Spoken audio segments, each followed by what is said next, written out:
Chapter 8. Lying by the riverbank that only an evening before had seemed so beautiful, Maleficent let darkness take hold of her heart. She lay there for hours, occasionally feeling the flapping of phantom wings. She wanted to stay there until her heart stopped. There was nothing left for her in this cruel world, so she closed her eyes and waited for the end. But the end didn't come, for as night fell once more, Maleficent slowly awoke, aware of the sounds of nature all around her. Keeping her eyes closed, she heard the trees rustling overhead, and groaned.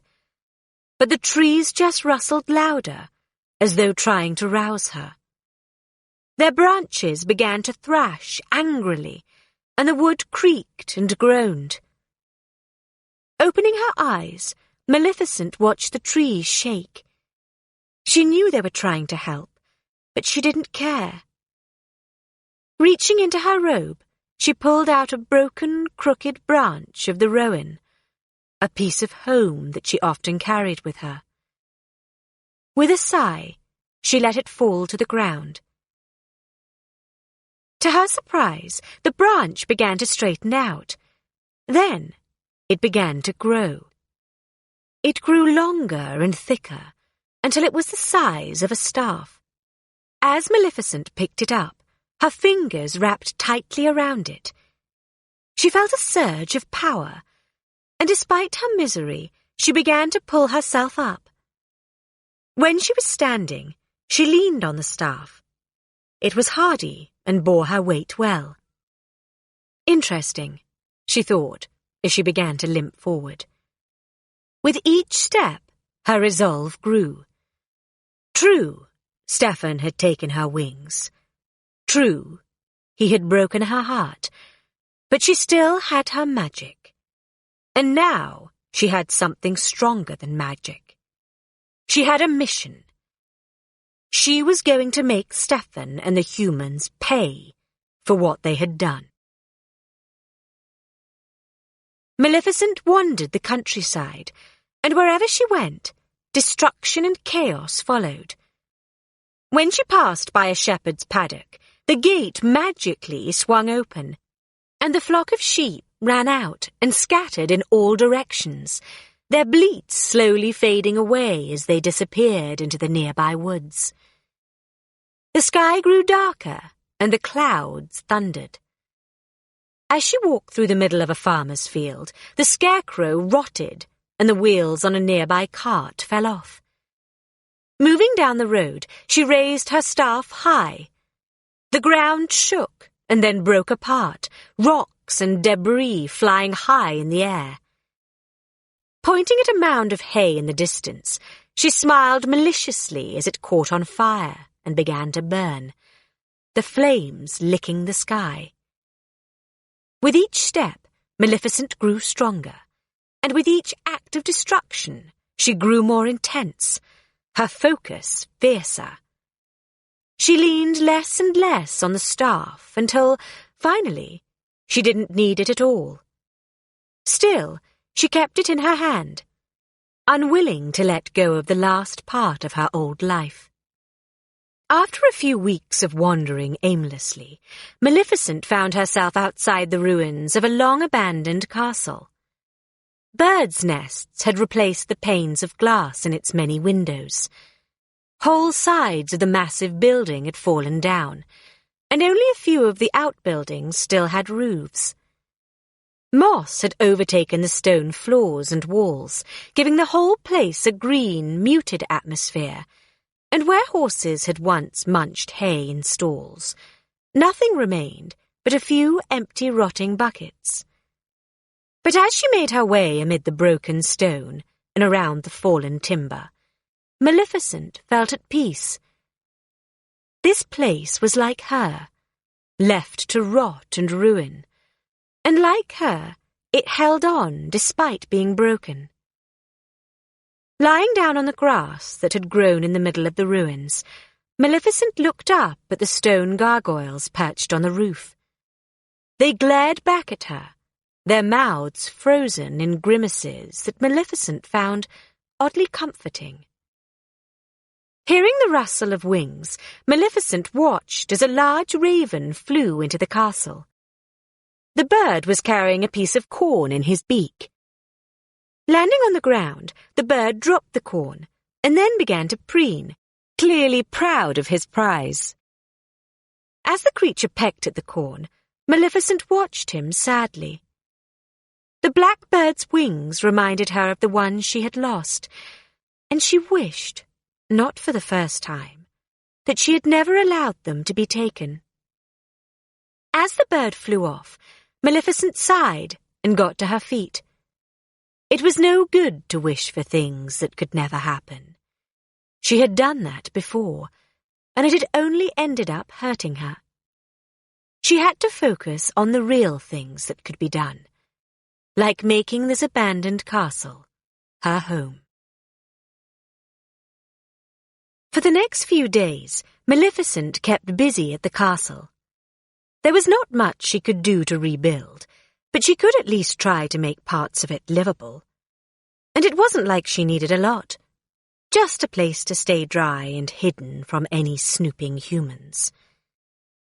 Having grown thirsty from her efforts, she made her way to a nearby stream. But as she bent over to drink, she heard the frightened cry of a bird from somewhere nearby. Quietly, she made her way to the high reeds that lined the stream and looked through them, kneeling down to keep herself out of sight. On the other side, she saw the raven that had visited the ruins trapped under a thick net. 2 farmers were approaching, clubs in their hands and dogs at their sides.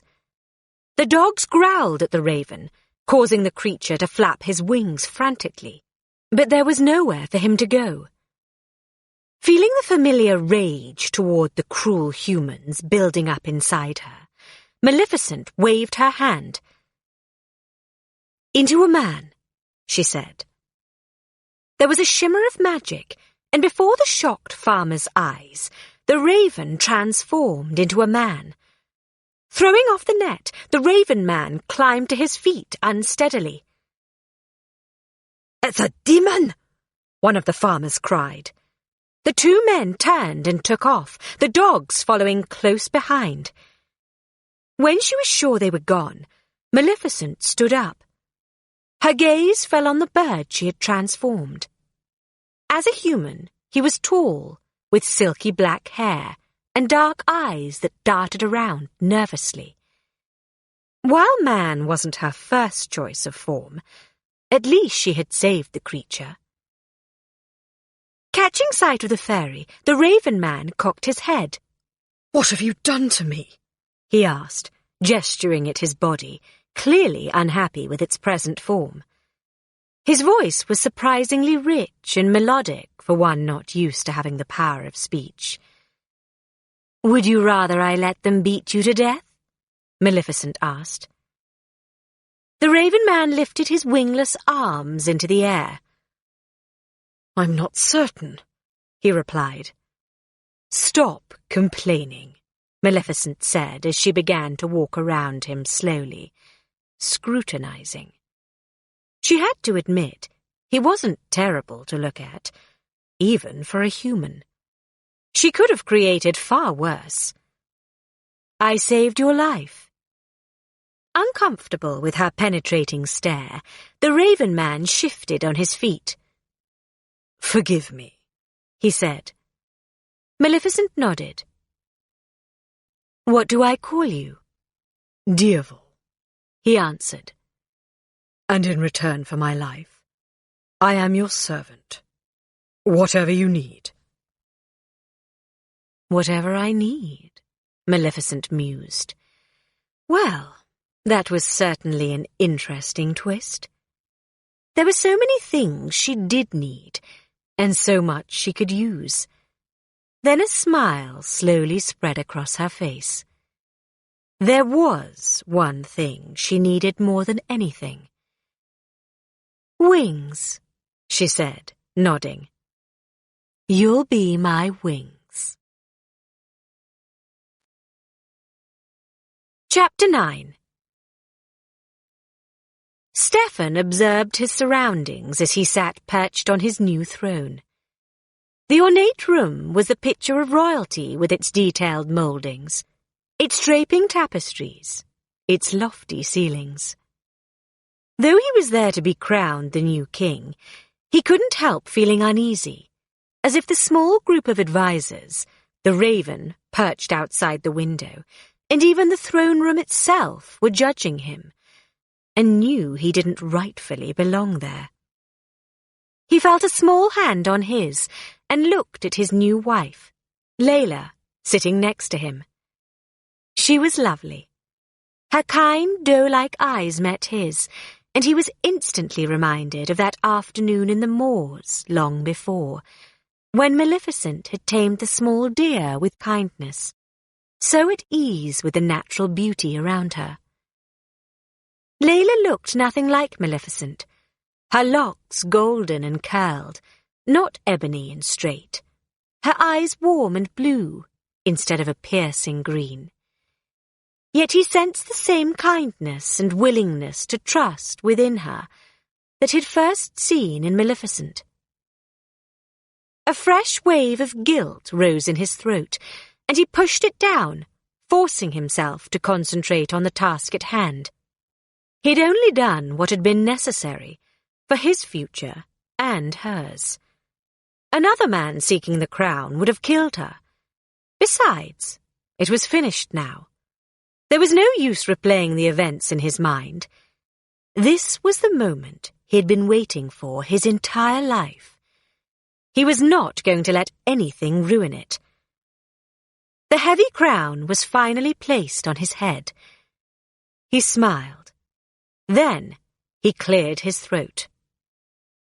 "King Henry shall be missed," Stephen announced to the group of advisers before him. "And I am humbled that his final proclamation gave me this crown, this throne." Two advisers grumbled and shared a meaningful look. Stephen felt heat suddenly rise to his face. "What do you have to say?" he bellowed. The advisers grew quiet, looking at Stephen nervously. "Do you doubt me?" Stephen continued, holding up the proclamation that named him Henry's successor. He'd brought it with him just in case there was trouble. King Henry's seal gleamed in the sunlit room.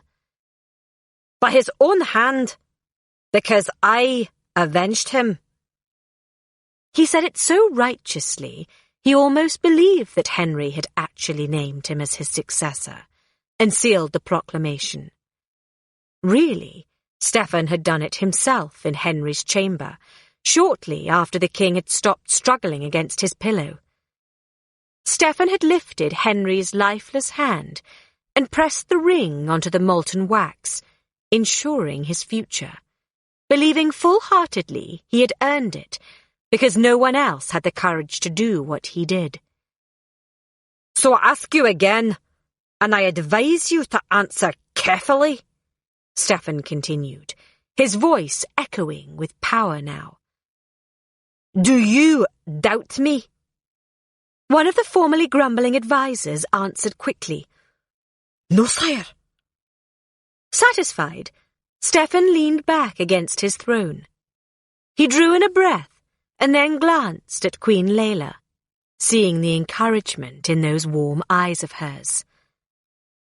"I will carry forth King Henry's legacy, and he will live on through his daughter, now my wife, and the children we will have." Suddenly, there was a flurry of activity in the back of the room. 3 small chattering pixies flew in, interrupting his speech. "Beautiful vaulted ceilings," Thistlewit observed. "Never mind vaulted, they have ceilings," Knotgrass replied. "And real gowns," Flittle said, looking at Queen Layla's flowing dress. "This is paradise." The pixies flew straight towards Stephen, hovering in front of him when they'd reached their goal. He shifted nervously.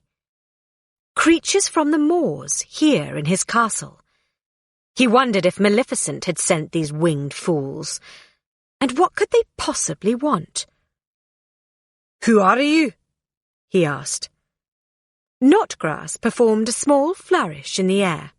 "Greetings, Your Majesty," she said. "I am Knotgrass of the moorland fair folk."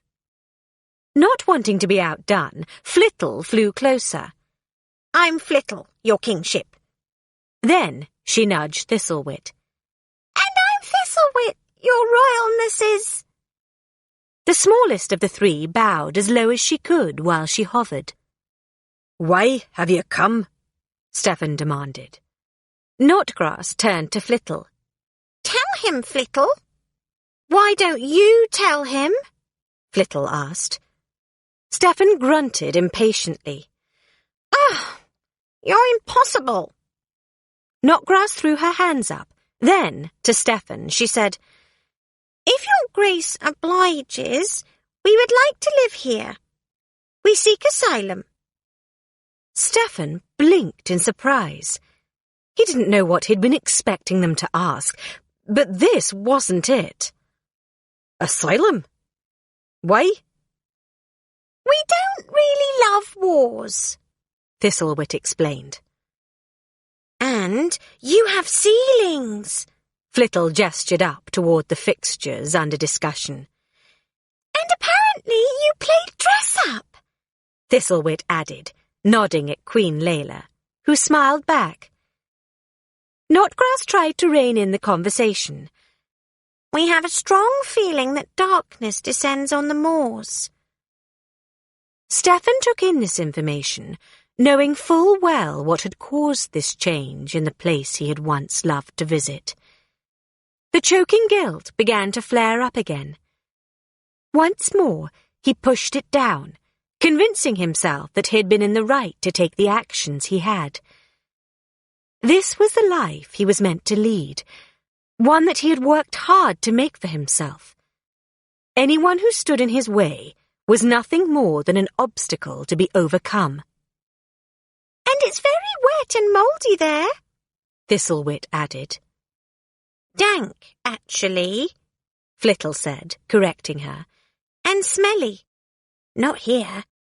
Here it's fresh as a baby's bottom." She breathed in deeply to make her point. "The baby's bottom that we wish for you and the Queen. We wish that a baby will soon grace your family," Knotgrass said. In rapid succession, the other two pixies added to this new thread of the conversation. "But not just any old wish. We have magic. And are very good with children." Layla smiled broadly and looked at Stephen. His gaze softened. He knew that their presence would make her happy. With a wave of his hand, he dismissed them. "Fine. You missed, eh?" The pixies curtsied and flew off, cheering loudly. "No more bog!" Thistlewit cried. "I get first choice of lodging," Knotgrass said. "What's that smell?" Flittle added, sniffing the air, which, to her, no longer had the appealing scent of a baby's bottom. Outside, the patient raven cawed and took flight, ready to return to his mistress. Chapter 10. With Dieval to be her eyes and ears, Maleficent was no longer in the dark. A wave of her hand, and he could be changed back into a raven, allowing him to fly over the countryside with ease and gather news of the kingdom. Returning home from his first flight to the castle, Dieval flapped down into the ruins. As soon as Maleficent turned him back into a human, he began to tell her the news he'd learned. "Mistress, Henry's dead. Apparently he decreed Stephen would succeed him," Dieval reported to Maleficent. A look of pain flashed across her face. As the information sank in, Maleficent clenched her fist, her long nails digging into her palm. The truth of Stephen's betrayal was now crystal clear. Now he will be king, He did this to me so he would be king. It infuriated her that his betrayal continued to surprise her. How had she not seen this coming? He was just like every other human, trying to steal to have more. More riches, more land, more power. Letting out a piercing scream, she raised her staff, shooting a lightning bolt into the dark sky. "Now what, mistress?" Dierval asked. Her rage purged for the moment, Maleficent slowly lowered her staff, panting and exhausted from the effort. She had been a fool to think the trouble with the humans was over. History was repeating itself once again. It was only a matter of time before Stephen and his army came after the Moors. He knew better than Henry what riches lay there, and that meant it was time to go home. Maleficent and Dierval arrived at the beautiful fairy mound in the centre of the moors as night fell. The plants were brittle and brown, clearly undernourished. The streams had stopped flowing, pooling into dark, dirty spots of water. Many of the creatures lay about listlessly. The energy in the atmosphere seemed to have been sucked dry. It was clear that the fairy world had begun to unravel in the weeks during which Maleficent had been gone, and was now in rough shape. But that was all about to change. Stepping forward, Maleficent made her way toward the mound. On her shoulder, Dierval the raven squawked nervously, as all around her the fairies began to whisper. "Her wings," one said to another. "They're gone," a Jew fairy whispered loudly. Maleficent ignored them, gliding to the centre of the mound, a hard look in her eye. Dead tree branches suddenly rose from the ground, writhing together like snakes. They formed a tall throne behind Maleficent, and she lowered herself onto it, while keeping her gaze in front of her. The fair folk looked up at her cold gaze, the command in her presence. She was barely recognizable anymore. They bowed to her instinctually, quaking in fear. The Moors had a self-appointed leader now. Across the grove, Robin observed the scene, hovering in the brush. He wanted to fly to Maleficent's side, to comfort her, to tell her one of their old jokes, to make her face crinkle in a familiar smile. But he knew it would be pointless. Maleficent had grown embittered and dark.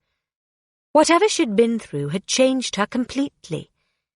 The only thing he and the other fair folk could do now was stay out of her way. Tears welled up in his bright eyes as he flew away from the scene. He'd lost Hermia and Lysander long before, and now he felt he'd lost Maleficent. Over the next year, Maleficent hardly noticed that the other fair folk seemed wary of her. She spent most of her time alone, or with Dierval, who she sent on nearly daily missions to the castle, to bring back any news, hearing all about Stephen's new life as king, and his beautiful wife, King Henry's daughter. It took all Maleficent's energy to quell the infuriating surge of hurt within her. Maleficent had more important things to think about, such as the well-being of the Moors, and just what Stephen would do when he had settled in at the castle. While she was doing all she could to keep the Moors safe, and had brought some semblance of peace and restored order, she remained pensive and often distracted. It was hard to focus on the Moors when danger was so close. She was sitting on her throne, rubbing its rough edges, when Dierval returned from one of his trips. Waving her hand, she transformed him into a human. He stood in front of her, nervously twitching and scratching at his skin. Even though he had been changed dozens of times, he still had a hard time adjusting to the human form. However, That day, he seemed even more uncomfortable. "Tell me," Maleficent said, instantly on the alert. "I've been to the castle," Dirival began. Maleficent sighed. "I know," she said, trying to remain patient. "I sent you there. Tell me what you saw." "I saw nothing," he answered, running his hands through his hair. "But I heard." He coughed nervously. "There's been a—" His voice trailed off. "What?" Maleficent demanded. She was growing impatient. He looked down at his feet, then up, his eyes meeting the intense stare of Maleficent's. "There's been a—" He pretended to see something on his shoulder and flicked at it. That was it. Maleficent couldn't take any more. "Speak!" she commanded. Dirival snapped to attention. "Child," he said. "King Stephen and the Queen have had a child." "Oh," Maleficent said, at once surprised by the wave of jealousy that washed over her, and angry that Stephen could still affect her feelings that way. Sensing that Maleficent was unhappy, Dirival plunged ahead, his words running into one another in his rush to get them out, and then get far, far away. "There will be a christening in 1 month's time. They say it's to be a grand celebration." A celebration? For a baby? It is all just so wonderful, isn't it? She thought. They will parade Stephen's baby around like a prize, the baby that is the result of so much betrayal and so much pain. Another human put on the earth to harm and destroy our kind. Oh yes, it is just so wonderful. Maleficent's lip curled. But not if she had anything to do with it. Chapter 11. The day of the christening arrived. The castle was bustling with activity as servants raced to and fro, decorating the halls and sweeping rooms long since used. The head housekeeper, normally the picture of control, ran around flinging orders at her staff, while the king's personal valet made sure every piece of His Highness's clothing was pristine. In the massive kitchen, a fire roared under dozens of pots filled with bubbling soups and sauces. The smells wafted through the room, mixing with the aromas of chicken and duck, cookies and cake. Nearly every surface was covered in flour, yet every dish that went out the door was perfectly plated on gleaming white porcelain plates. No expense had been spared. The guests would dine like never before. Outside, great care had been taken to make sure everything was perfect. The large trees that stood in front of the castle's main door had been sheared into immaculate cones. The horses in their stalls had been groomed until their coats shone, and even the hunting dogs had been given a bath and a brushing. The castle walls had been decked out as well. Long blue banners hung from the dozen towers, and on the soft grey stone connecting each one hung even more of the royal banners. The drawbridge had been lowered, and Stephen's flag hung from the archway, waving in the gentle breeze. More festive flags flew from the top of the castle, while trumpeters stood on the battlements, heralding the infant. Below, carriages were parked for miles, their passengers dispatched to partake in the huge event. Inside the great hall, hundreds of candles had been lit on the chandeliers that dominated the room, casting a warm glow on the stone floor and walls. A large stained glass window that rose into the arched ceiling, 40 feet above, added muted light for the hundreds of people who had gathered. They were all dressed in their finest, standing shoulder to shoulder, their eyes focused on the podium upon which 2 huge thrones were perched. In front of the thrones stood King Stephen and Queen Layla. The Queen glowed with pride as she looked down at the infant sleeping in the bassinet. Out of habit, Layla reached up and fingered the bright stone pendant that Stephen had given her when they were first married. She had never seen anything like it, a jewel that seemed to have been made by the sun itself. Catching her playing with the jewelry, Stephen smiled and leaned down to whisper something into her ear. Well hidden in the back of the crowded room, Maleficent watched Stephen smile at Layla and grimaced. She couldn't hear what they were saying, but she could see them clearly enough. And what she saw on the Queen's neck was a stone from the jewel pond, another precious item Stephen had stolen from the Moors. How dare he? Maleficent's hands twitched eagerly. She watched as Knotgrass, Thistlewit, and Flittle approached the baby. They looked older, and perhaps a bit plumper, but otherwise they appeared the same. Stephen isn't the only one to have fooled the kingdom, Maleficent mused. Simple humans, so scared of magic, yet so in love with tricks. They probably thought the pixies adorable, with their little wings and harmless magic. Shaking her head in disgust, Maleficent waited to see what they would do next. Knotgrass was the first to say something. Sweet Aurora, she began, I wish for you the gift of beauty. Reaching down, she touched the sleeping baby's blonde curls. Aurora? So that was the baby human's name, Maleficent thought. Surely Stephen hadn't been the one to name her. It was actually a nice name. It meant dawn, which was Maleficent's favourite time of day. She shook her head. Now was not the time to be pondering the definition of a name. She turned her attention back to the bassinet. Next, Flittle granted a wish. My wish, she said, is that you'll never be blue, only happy, all the days of your life. Finally, Thistlewit stepped forward. Dear baby, she began, I wish you... Maleficent could no longer idly stand by.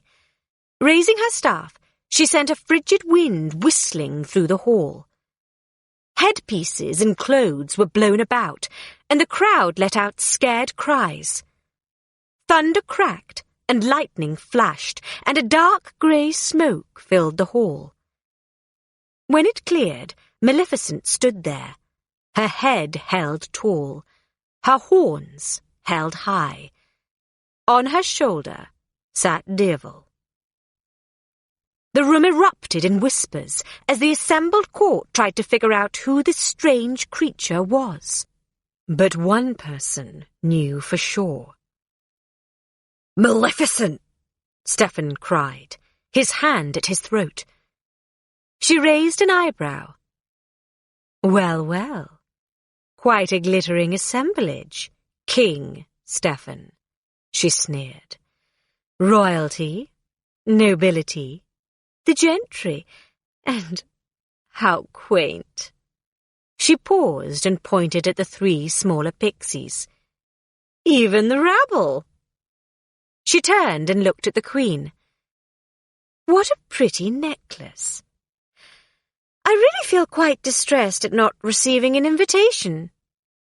You're not welcome here, Stephen said, puffing out his chest, while beside him Layla brushed the stone at her neck with her fingers. Not welcome? Oh dear, what an awkward situation. Maleficent turned, as if to leave. Behind her, Queen Layla spoke up, her royal upbringing getting the best of her. She knew who Maleficent was. She had heard the stories from her father, and then from Stephen. They had called Maleficent cruel and evil, but she seemed almost agreeable at the moment. And you're not offended? Maleficent turned back. "Oh, why no, Your Majesty," she said, her long fingers fluttering at her heart as she moved closer to the bassinet. "And to show you I bear no ill will, I, too, shall bestow a gift on the baby." Stepping in front of Maleficent, Stephen tried to block her, but Maleficent moved past him easily. "Stay away from the princess," Knockgrass said, standing protectively in front of the bassinet. Maleficent laughed. "Gnats," she said. One by one, she flicked them out of her way. Then she leaned over and looked into the bassinet. Baby Aurora smiled at her, her cherubic face as adorable as anything Maleficent had ever seen.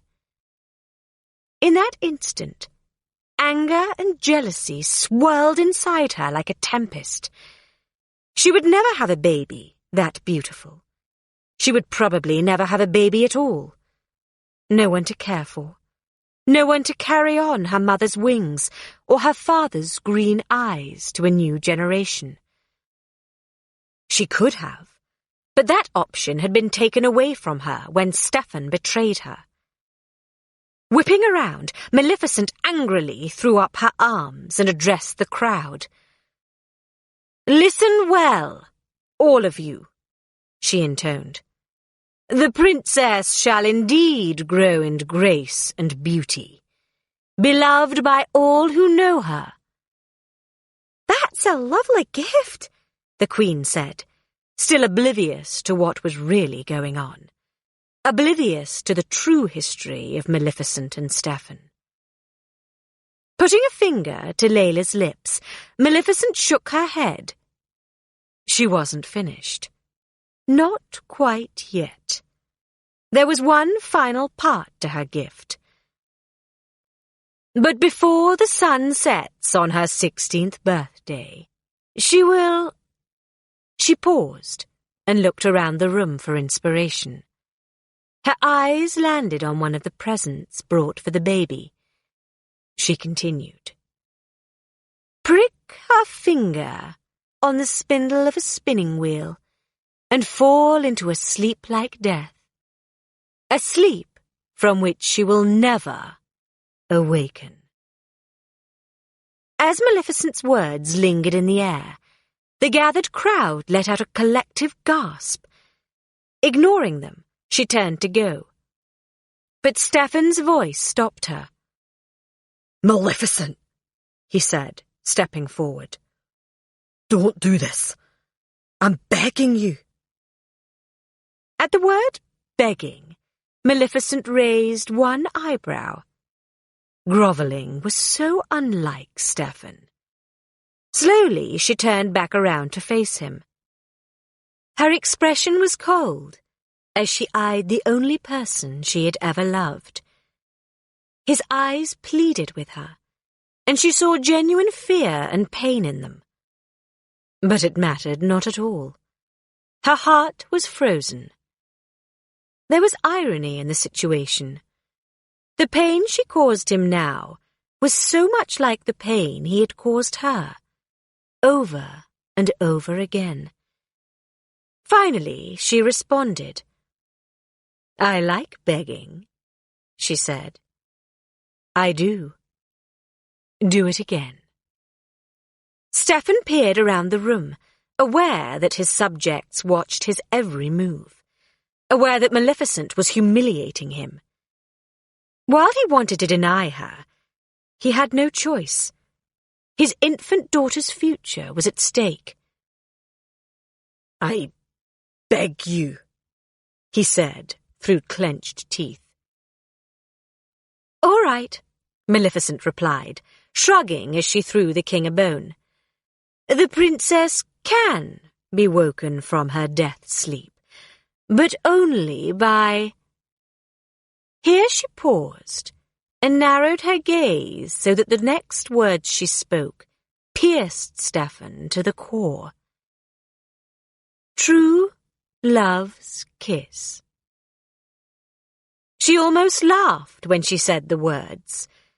She had learned from Stefan that things like true love did not exist. This curse will last until the end of time. No power on earth can change it. She turned and began to leave. Behind her, Stefan signalled his guards to attack, but the wind Maleficent had conjured picked up, keeping the guards and guests at bay. In front of her, the door to the throne room blew open. A moment later, Maleficent disappeared through it, leaving panic and chaos in her wake. As she made her way back to the moors, she smiled. When she had entered the castle, she had been unsure of what she would do when the time came. She hadn't known about the gifts the pixies would bestow, or even how she would feel when once more so close to Stefan. A small part of her had been worried she would be too frightened to do anything at all. But what happened in the end, Maleficent thought, couldn't have turned out better. It was priceless. An unbreakable curse that was sure to drive Stefan mad and throw the kingdom into mayhem. It was perfect. Absolutely perfect.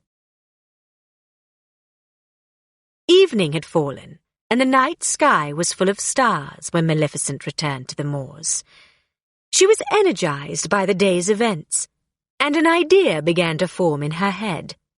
One to keep the human aggressors out of their land, for good. She turned and walked to the very edge of the moors, where fairyland met human land.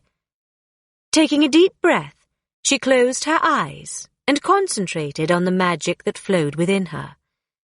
It had been growing stronger for a while. As she walked through the moors now, her body called out to the land around her, pulling from its energy, making her stronger. She found that she could even focus on certain flora and fauna and extract magic directly from the individual plants and animals. Which, she thought with a smile, is very useful. Slowly, she began to speak to the ground. She called out to the grasses and to the roots that lay beneath the soil. She spoke to the trees nearby, asking them to lend their magic, to help her protect the moors. Magic pulsed all around her, and the air shimmered. As she lifted her arms, dark twisted branches covered with sharp thorns began to rise out of the earth.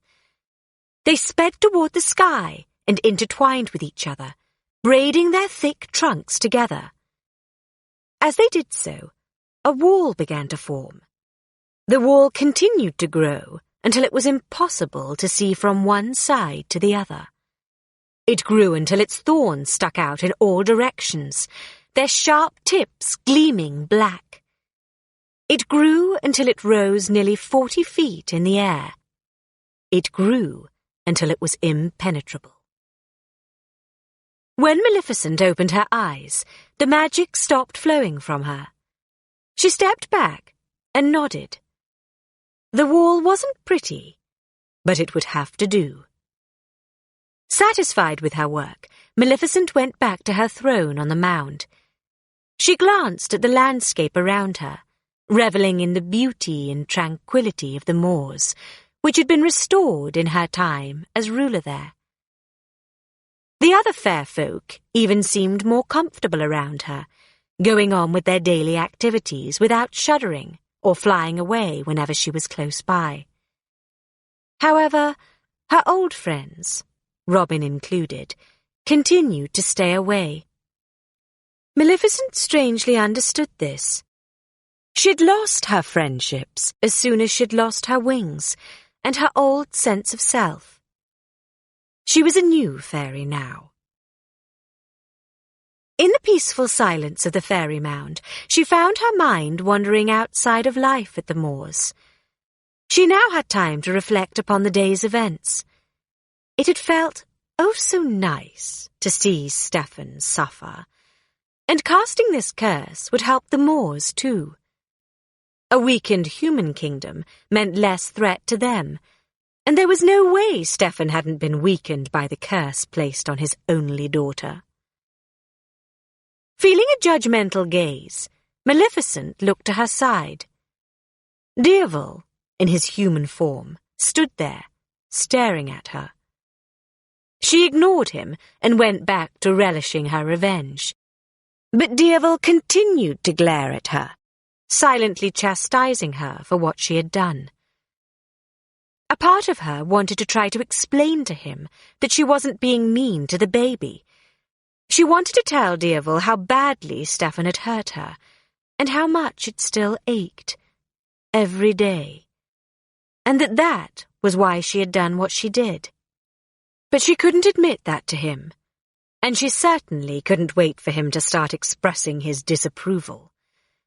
So instead, she simply waved a hand and transformed him into a raven. He could caw all he wanted, but he wouldn't be able to reprimand her. Chapter 12. While it would have been nice to keep Dieval as a raven for a long period of time, Maleficent knew she needed him to inform her of goings-on in the kingdom. In the wake of her christening present to Aurora, Maleficent was eager to hear what Stefan would do to protect his infant daughter. So she continued to send Dieval on his reconnaissance missions and transform him when he returned. She didn't have to wait long for news. A few days after Aurora's celebration, Dieval flew back to the fairy mound. He landed in front of Maleficent's throne and hopped around, flapping his wings furiously until she transformed him. When he was human once more, he quickly filled in his mistress on what he had witnessed. Stefan, it seemed, was not taking Maleficent's gift lightly. He'd ordered his men to gather all the spinning wheels in the kingdom and lock them in the dungeons. While the Queen was not pleased, the King also had ordered the 3 pixies to whisk Aurora away from the kingdom. His hope was to keep her hidden and safe, protected by fairy magic and a lack of spinning wheels. Stefan thought no one but his closest advisers knew his plan. But, of course, he was wrong. For Dieval had seen Knotgrass, Thistlewit, and Flittle on their way out of the kingdom. He had seen them use their magic to make themselves grow to the size of regular humans, and he had followed them while they made their way to a small cottage in the middle of the woods that surrounded the castle. Then, he told Maleficent, he had flown back to the fairy mound as fast as he could. When Dieval finally stopped talking, Maleficent shook her head. "Idiots," she said. Dieval nodded in agreement, and then paused. He wasn't sure who she meant, the King and Queen, or the pixies themselves. "Those 3 raising a baby? What a disaster! I must see this for myself." Maleficent stood, grabbing her staff, and began walking. Dieval hurried to catch up, but he was used to flying, so his gait was slower, and he kept tripping. Raising a hand, Maleficent turned Dieval back into a raven so he could keep up, and quickly made her way to the thorn wall at the edge of the moors. Maleficent was capable of parting the thorny branches to allow herself passage between the human and fairy worlds. While she didn't like to leave the moors, she had found herself beyond their borders too often of late. "I don't want to make a habit of this," she thought as she walked through the wall and let it close behind her. "I'll just take a quick look at the baby, and that will be all. Then I will be done. I'll let the curse play out, and that will be that." Following Dieval, who flew above and slightly ahead of Maleficent, She made her way deeper and deeper into the human forest. Tall trees rose into the air, and thick green vegetation covered the ground. Unlike the fairy moors, which were inhabited by more types of creatures than ever, the human land seemed oddly empty. After a while, the pair arrived at a clearing.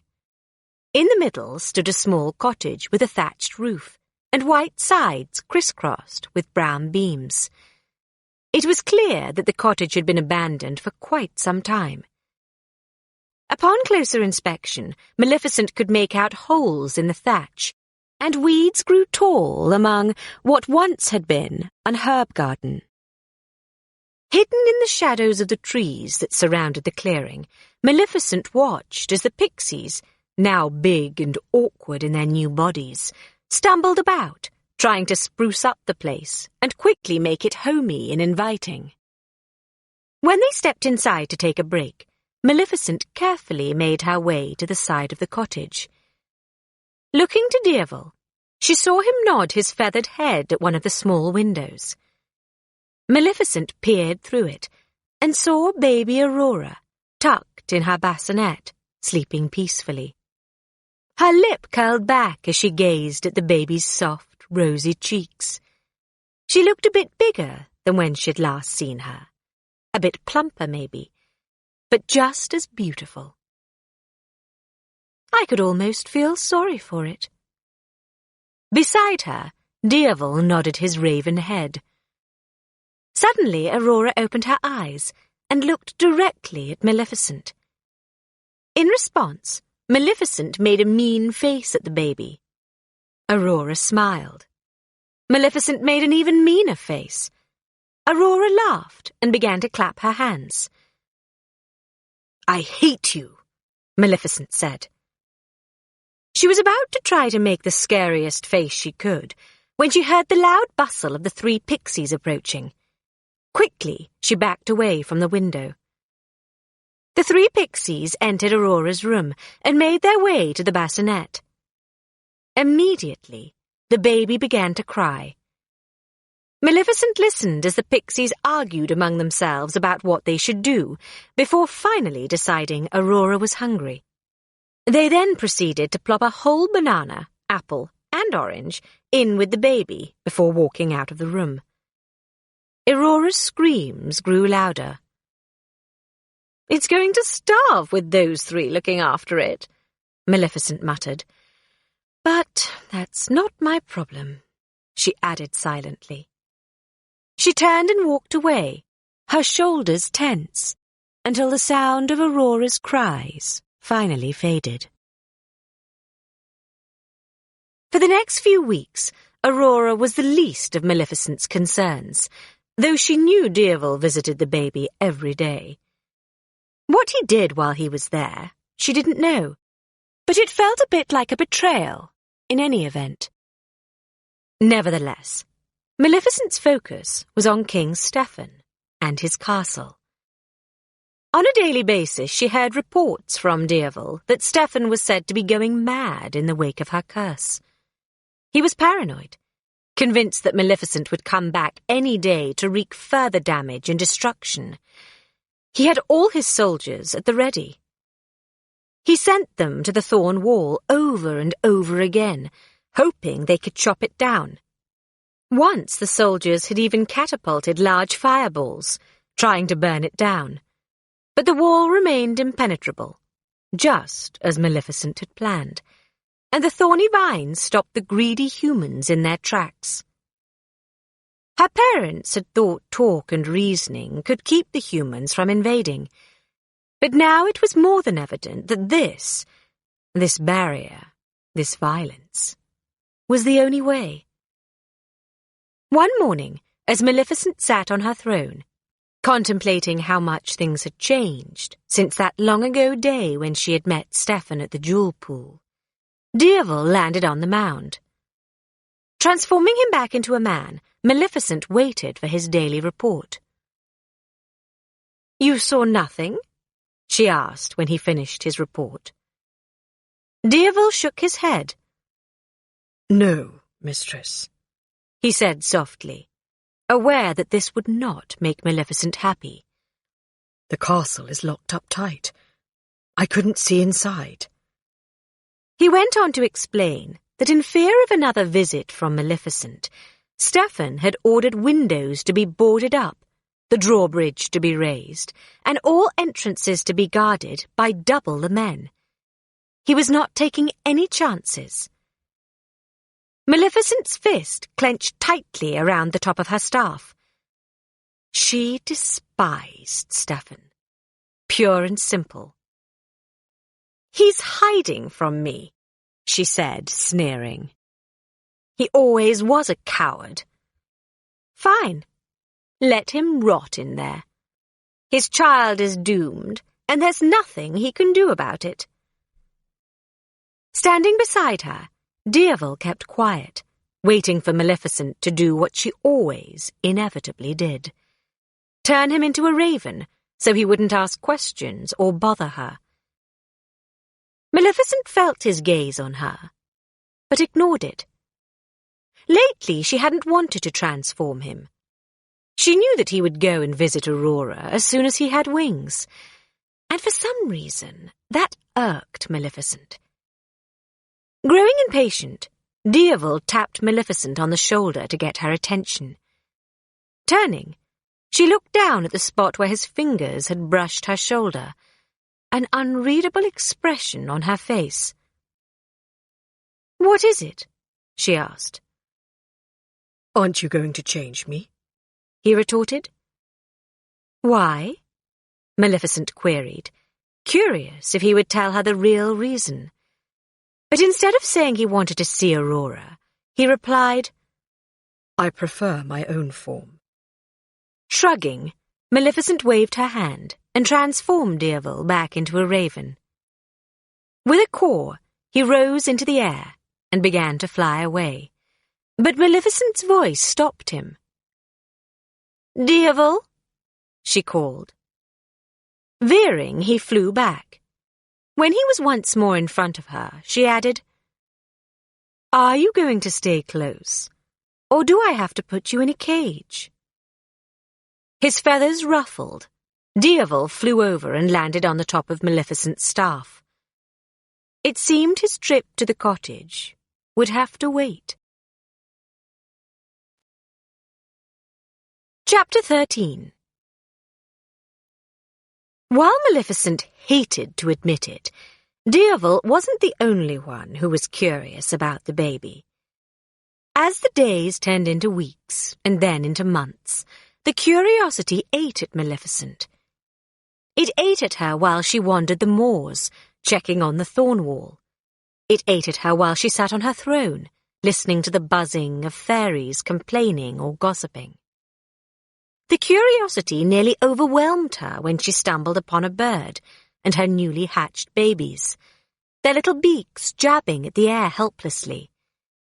And when she saw 3 pixies that bore an uncanny resemblance to Knotgrass, Thistlewit, and Flittle in the middle of a fight that caused them to ignore their little fairy children, the curiosity got the best of her. Before she could think twice, she found herself parting the wall and making her way into the forest. With purposeful strides, she moved toward the cottage in the clearing. Arriving, Maleficent saw that the back door was wide open, and the pixies were nowhere in sight. But Aurora was. The infant had grown into a beautiful toddler, with soft blonde curls and rosy cheeks. As Maleficent watched, Aurora backed herself down the 2 steps, and then began to toddle about.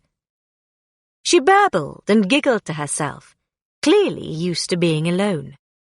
Something we have in common, Maleficent thought, despite herself. Determined to get over her curiosity, Maleficent approached the baby.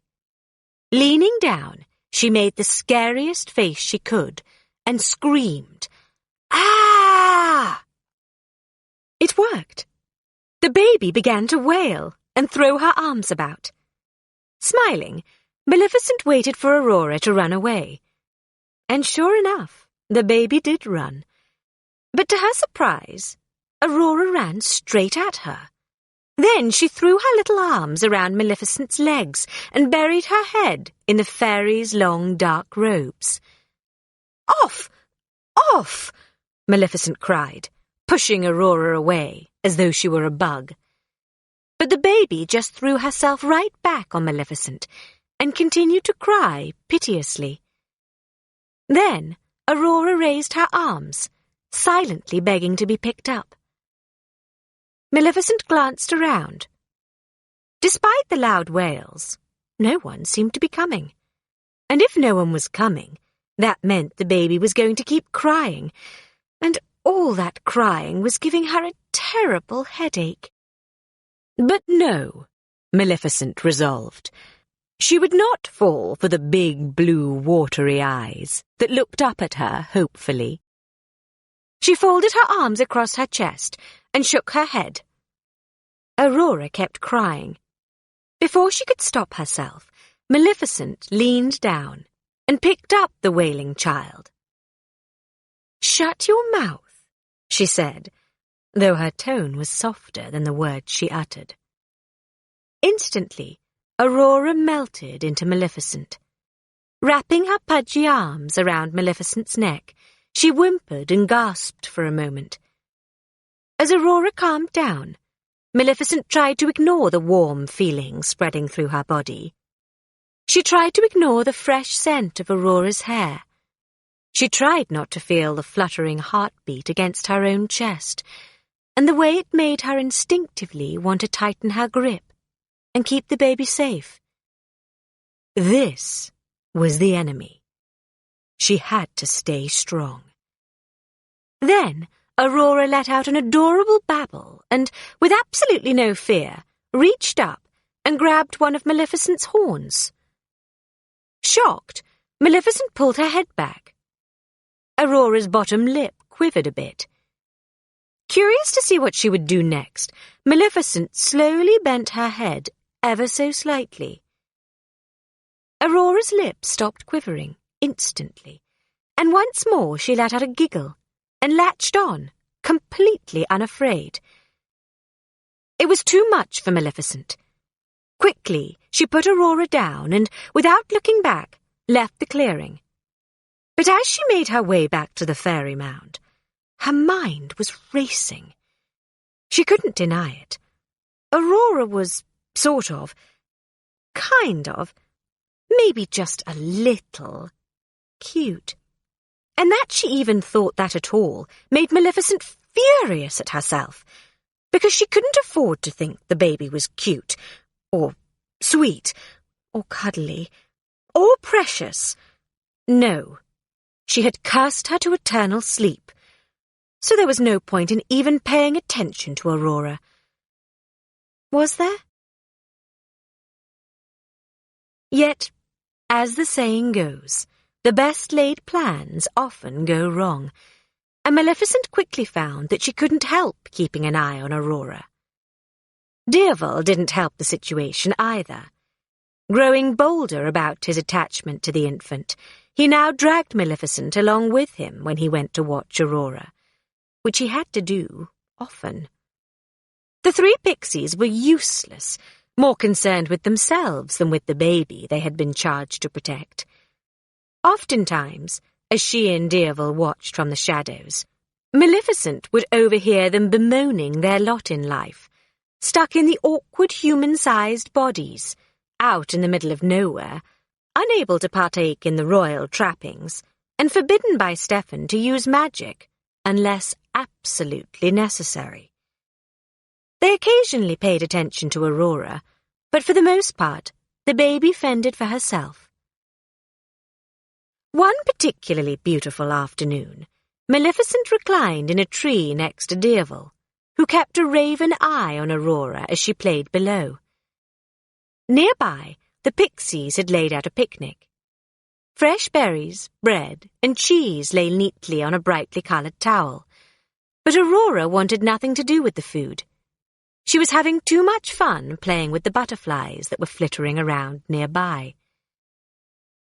Glancing over and watching the baby play, Maleficent was struck, not for the first time, by Aurora's complete innocence. The baby had no idea what her future held. She had no clue what her father had done, or who her mother had married. Aurora just knew that that day it was sunny, and there were butterflies to chase. Maleficent felt anger bubble up in her chest. She had been that innocent once, that trusting and carefree, and look what it had gotten her. Shaking her head to clear her negative thoughts, Maleficent tossed a nut to Deervil. She needed to amuse herself with something other than thoughts about her past. Something to remind her that she was free to do what she wanted, when she wanted. Noticing that the pixies had all sat down and were lounging lazily in the warm sun, Maleficent smiled mischievously. She made a tiny gesture, mimicking the movement of pulling someone's hair. On the ground below, Thistlewit let out a yelp. The fairy immediately looked next to her, convinced that Flittle had pulled her hair. In retaliation, she pulled a strand of Flittle's hair. Hard. Soon the three pixies were in the midst of an all-out hair-tugging war. With a satisfied smile, Maleficent leaned back and tossed a nut into her mouth. For a moment, Maleficent just sat there, revelling in the shrieks and cries from the three pixies below. Robin would have been proud of her trickery. Maybe there was some of the old Maleficent left somehow. Suddenly, out of the corner of her eye, she noticed Aurora chasing a butterfly. The baby's little feet pounded on the warm grass. Her hands were out in front of her, and her fingers grabbed frantically. Looking ahead, Maleficent raised an eyebrow. Intent on catching the butterfly, Aurora was oblivious that she was heading straight toward danger. "The little beast is about to fall off that ledge," Maleficent said nonchalantly to Deervil. With a worried "Arr!" Deervil flew off the branch and to the pixies for help. He began to caw wildly, flying around their blanket. Unfortunately, Knotgrass, Thistlewit, and Flittle were far too absorbed in their fight, even to give notice to Deervil, shooing him away absent-mindedly as they continued to bicker. Meanwhile, Maleficent watched as Aurora continued to run headlong toward the ledge. She was only 50 feet away, then 40, then 30. Maleficent glanced over her shoulder and saw that the pixies still had no clue what was going on, and Deervil was still cawing madly. The coast was clear. Quickly, she made her way out of the tree and raced over to the baby. Just as Aurora's little foot took a step into nothing, Maleficent grabbed the baby and pulled her back. Seeing Maleficent's familiar face, Aurora smiled. Maleficent quickly plopped Aurora down safely, and then retreated to the tree. A moment later, Deervil landed next to her. Giving up on the pixies, he had flown over to try to help Aurora, but found her safe and sound. Now he glanced at Maleficent and cocked his head, a quizzical look in his eyes. "What?" she asked innocently. So she had saved Aurora's life. What was the big deal? It certainly didn't mean she liked the brat, or anything. Chapter 14. Time passed quickly in the forest, and before long, Aurora was no longer a toddler, but a child of 8. The dangerous baby years were over, and while the pixies had been practically useless to an infant, they seemed capable enough of taking care of a young girl. So Maleficent mostly stayed in the moors, safe from humans, and content in the knowledge that Stefan, as all of Deervil's reports indicated, was a sad, mad, lonely king. But on occasion, she would make a visit to see Aurora. Once, when Aurora was still a toddler, Maleficent had followed Deervil to the clearing and waited in the shadows of the trees as, in raven form, Deerval played with the girl. Fall had turned the leaves gold and red and sent many of them drifting to the ground. Aurora, her blonde hair long and loose, sat in the midst of a big pile of leaves, giggling. She lifted a handful and threw them into the air, laughing as a few landed on the black bird. Reaching out, she gently stroked Deerval's thick black feathers. "What a pretty bird," she said, her voice pleasant to the ear. Maleficent squirmed. At one time, the baby had been the only thing to irk her. Yet, more and more, she found that Deerval's spending time with Aurora irked her far more. Or was she irked because he could play with her out in the open with such ease? That afternoon, Maleficent had shaken her head to clear the ridiculous thought and walked away from the clearing. Yet, she was never gone for very long. Even though she hated to admit it, she felt an odd pull to Aurora. And there was another draw as well. It was too much temptation to play tricks on the three pixies. A break from her serious thoughts, and a brief reminder of happier days spent playing tricks on the other fairies with Robin. Often, the thought of disrupting the little pixies' lives for even a few moments was enough to send Maleficent through the wall and into the human forest. One summer morning, she and Deerval, in his human form, made their way to the clearing. Hearing Knotgrass's nasally voice, Maleficent inched up to the edge of the cottage. Deerval followed, and together they peered through an open window. On the other side, the three pixies were sitting at the kitchen table, playing a game of checkers. As usual, they were bickering. "What's this?" Flittle said, reaching out and grabbing Knotgrass's hand. Prying it open, she revealed one of the markers. "You're cheating!" "I resent the insinuation," Knotgrass huffed. "There's no insinuation. I've caught you in the act," Flittle retorted. "You cheating hedge pig!" As the three began to hurl insults at one another, Maleficent raised a finger. A single drop of water fell onto Knotgrass's head. She brushed it away absently. Blink! Another drop fell. Again, Knotgrass brushed away the water. Blink! Blink! Blink! Unable to ignore the water any longer, Knotgrass looked up, trying to see where it was coming from. Not seeing an obvious leak, she moved over. But it was no use. Blink, blink. More drops fell, landing only on Knotgrass.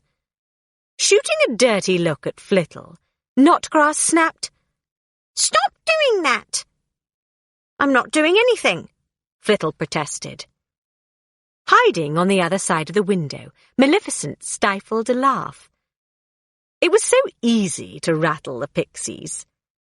Her shoulders shook as they tried to figure out the origin of the water, blaming each other, and then a leak. But as Knotgrass pointed out, a leak would only happen if it was raining, and it most definitely wasn't raining. Blink, blink, blink, blink. The drops came faster and faster, each one falling only on Knotgrass. Finally, she slammed her hand down on the table. "Stop it!" she screamed. Instantly, the drops ceased. Knotgrass anxiously stared at the ceiling, as though waiting for the next wave. But when, after a few moments, no more water fell, she sighed and sat down. And then it poured. A torrent of water fell on Knotgrass, drenching her instantly. The other two pixies began to laugh, but as they did, a wave of water poured down the stairs, washing over them. They all screamed. Outside, Maleficent was racked with laughter. Her body shook, and she struggled not to make a sound as she waved her hand again. Inside the cottage, thunder boomed and lightning cracked. Looking at Deervil next to her, Maleficent smiled, eager for him to join in the fun, to be her partner in crime, as Robin had been so many years earlier. But his expression was serious. "Oh, come on," Maleficent said. "That is funny." Deervil didn't respond right away, and Maleficent could tell he was working up the courage to speak. Finally, he cleared his throat. "Mistress," he began, "there's something I need to know." Maleficent let out a sigh. He was ruining all her fun. "And what is that?" she asked, not bothering to hide her aggravation. What possibly could be so important that Deervil would take away from one of the few carefree moments Maleficent allowed herself? His next question shocked the smirk right off her face. "When are you planning to revoke your curse?" "Who said I was planning on revoking it?" she asked, turning her attention back to the cottage. "I hate that little beast." Deervil shook his head. He had expected Maleficent to be difficult. "You hate Stefan," he pointed out. "May I speak freely?" "No," Maleficent answered. Waving her hand, she moved to transform him, but for once, Deervil didn't let her. He grabbed her hand, his fingers lacing with hers. "Any time you don't like what I have to say, you change me back into a bird," he pointed out. Maleficent opened her mouth to retort, but then shook her head, thinking better of it. This was not a conversation to be had there or then. Before he could stop her, Maleficent pulled her hand away. Quickly she waved it, transforming him once more into a raven. When he was muted, she sighed. Deervil had taken all the fun out of the day. And for what? To try to save his little friend?